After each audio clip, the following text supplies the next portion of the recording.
কঠীয়াতলী শংকৰদেৱ বিদ্যা নিকেতনত লৈ গৈছোঁ এডমিশ্যন দিবলৈ।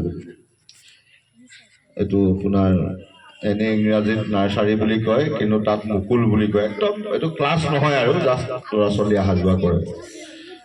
তেওঁলোকে মোক ক'লে কি আপোনাৰ ল'ৰাটোৰ বাৰ্থ চাৰ্টিফিকেট নাই, তো বাৰ্থ চাৰ্টিফিকেট লাগিব, আমিতো বাৰ্থ চাৰ্টিফিকেট বনোৱা নাই।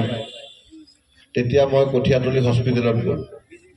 হস্পিটেলে ক'লে এতিয়া আপোনাৰ ল'ৰাৰ বয়স যদি 1 বছৰ তলত থাকিলে হয় আমি ইয়াত দিব পাৰিলোঁ হয়, যিহেতু আপোনাৰ ল'ৰাৰ বয়সটো জাষ্ট 3 বছৰমান হৈছে আৰু 1 বছৰ পাৰে হৈ গ'ল, আপুনি এতিয়া জইণ্ট ডাইৰেক্টৰৰ পৰাহে বাৰ্থ চাৰ্টিফিকেট পাব নগাঁও।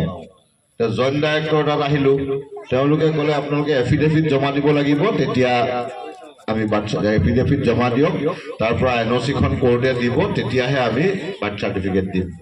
কথামতে কাম আমি যিখিনি যাৱতীয় কাগজ পাতি খুজিছিল দিলোঁ, দি পেলাই 3 দিন পিছত মাতিলে, আমি গ'লোঁ।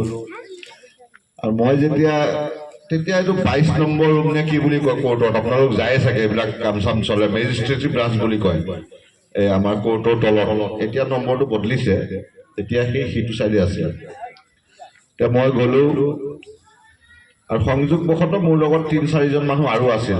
তেওঁলোকৰো কাৰোবাৰ PRC, কাৰোবাৰ বাৰ্থ চাৰ্টিফিকেট, এনেকুৱা কাম, NOC-খন লাগে মুঠতে। বেলেগ বেলেগ ডিপাৰ্টমেণ্টৰ কাম, NOC-খন হ'লে তেওঁলোকে গৈ তাত কাম কৰিব।